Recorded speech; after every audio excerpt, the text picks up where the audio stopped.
Salve, salve galerinha do nono ano, tudo bem com vocês? Estamos aqui, eu e o Catatal, para falar um pouquinho sobre equação irracional. Catatal, você sabe o que é equação irracional? Não. Não sabe? Equação irracional é a equação que possui a incógnita dentro do radical. Então eu quero descobrir o valor de x do número que está dentro da raiz. Como é que eu faço isso, Catatal? Sei lá.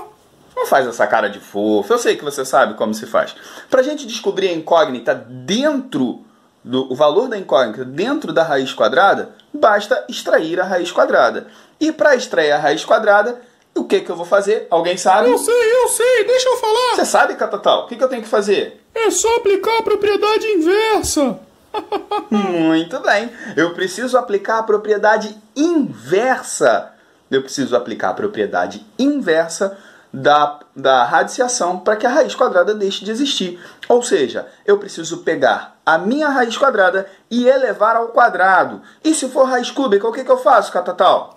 Eleva ao cubo. Muito bem, Catatal. Excelente. Se for raiz quinta, eleva a 5. Se for raiz sétima, eleva e a assim 7. por diante. Não precisa me preocupar, ok? Eu só preciso levar em consideração o seguinte: se eu trabalho numa equação, eu não vou elevar a potência somente de um lado, eu vou elevar de ambos os lados. Por quê? Porque tudo que eu faço do lado esquerdo, também devo fazer do lado direito, para manter viva, para manter correta a igualdade da minha equação. Lembrando que a equação é formada por dois membros e a palavra equação deriva da palavra eco, que vem do latim e significa igualdade. Ok? Vamos aos exemplos? Tá pronto para fazer, Catatal? Tô sim, vamos nessa. Então vamos lá. Show de bola, pessoal. Então vamos começar por esse primeiro slide que aparece aí com esses dois exemplos. Observa aqui no lado esquerdo, onde eu circulei de vermelho, que a gente tem uma equação que diz que raiz quadrada de x mais 1 é igual a 4. Como é que eu resolvo isso? Bom, como eu e o Catatal explicamos, o primeiro passo é eliminar a raiz quadrada. E como eu possuo raiz quadrada, foi o que eu acabei de falar, eu preciso elevar ao quadrado de ambos os lados. Porque quando eu elevo ao quadrado do lado esquerdo e elevo ao quadrado do lado direito, eu mantenho a minha igualdade, certo? O sinal de igual continua fazendo sentido. Ok? 4 ao quadrado, todo mundo sabe quanto é 16. Excelente.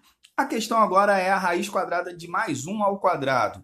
Bom, se é a raiz quadrada e está sendo elevada ao quadrado, basta eliminar a raiz. Quando a potência é igual ao radical, o radical some. A gente estudou isso, inclusive, em aulas presenciais. Fico com x mais 1 igual a 16. 1 está positivo, passa para o lado de lá negativo. Qual é o valor do x? É 15. Basta substituir lá dentro do radical que você vai ver, ó. 15 mais 1 é igual a 16. Qual é a raiz quadrada de 16? 4. Vamos falar desse segundo exemplo do lado esquerdo aí, porque aqui do lado esquerdo aparece um 3, esse 3zinho aí do lado de fora. O que ele quer do lado de fora?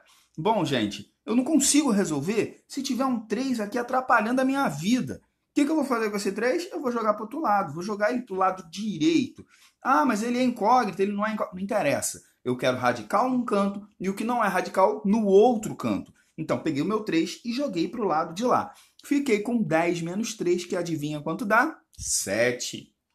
Minha equação passou a ser a raiz quadrada de x menos 6 igual a 7. O que eu vou fazer nesse caso? Elevar ao quadrado em ambos os membros, tanto no primeiro quanto no segundo membro, para eliminar o radical.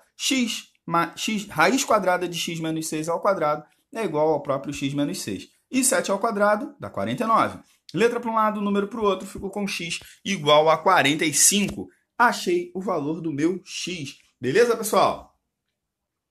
No próximo slide, as coisas começam a ficar um pouquinho mais animadas. Tá vendo aí, ó? Nessa primeira equação aparece a raiz dos dois lados. E a raiz cúbica não muda nada. Continuo resolvendo da mesma forma. Se eu tiver raiz de um lado ou raiz dos dois lados, o modo de resolução continua sendo o mesmo.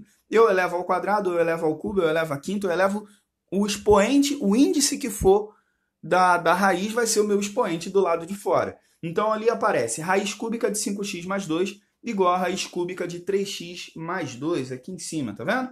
Bom, vou elevar ao cubo de ambos os lados, elimino a raiz do lado esquerdo, elimino a raiz do lado direito. Vou ficar só com o que está ali dentro.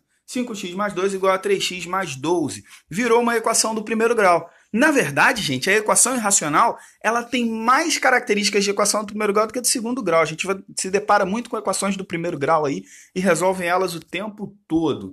O segundo exemplo, aparece uns valorizinhos aí do lado de fora, tá vendo? Esse 3 aqui, esse 2, começando a complicar a nossa vida.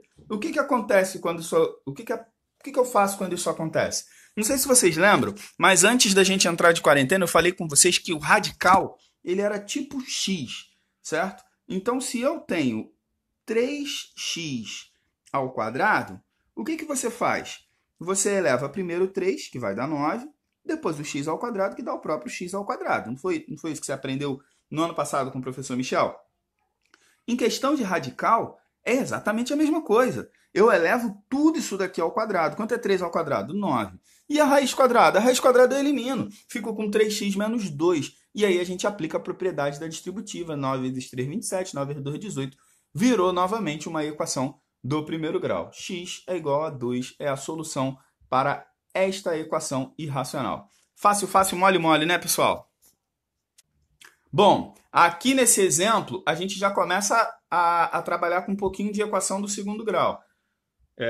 Por que acontece essas equações do segundo grau? Porque eu aplico a diferença, o quadrado da diferença de dois termos, ok? O quadrado da diferença de dois termos, ela vai ter ali, quando eu tenho um x menos 1 em um lado do sinal de igual e não tem muito o que resolver. Eu não tenho muito o que fazer, tá bom? Não posso efetuar x com 1, então vou ter que elevar tudo ao quadrado. Fico com x menos 1 ao quadrado. X ao quadrado é o próprio x ao... Aí, nesse caso, é aquela musiquinha, lembra? O quadrado do primeiro, duas vezes eles dois. A seguir vem o segundo e o quadrado vem depois. O que a gente vai ter é a nossa musiquinha aí para ser resolvida, tá bom? Isso acontece tanto no exemplo aqui do lado esquerdo, quanto no exemplo aqui do lado direito. Tá vendo? Certo? Eu pego meu radical, jogo para o lado de lá, o 20 vem para o lado de cá, com uma bagunça danada isso daí, mas o 20 vem para o lado de cá, eu fico com x menos 20 ao quadrado. E aí, mais uma vez, a musiquinha, o quadrado da diferença de dois termos. Virou uma equação de segundo grau. O que eu faço, Fabrício? Resolve, uai! Você conhece vários tipos de resolver equação de segundo grau? A gente tem a fórmula de Bhaskara, que é x igual a menos b, mais ou menos a raiz quadrada de b ao quadrado menos 4ac, tudo isso dividido por 2a, e a gente também tem a fórmula de soma e produto, ok? Eu só coloquei a solução aqui para a gente não ficar repetitivo, falando de uma coisa que a gente já estudou, tá bom? Ô, professor, vai ter dever de casa? Sim, vai ter dever de casa sim. Vai ser a página 110, ok? Faça tudo com muita atenção.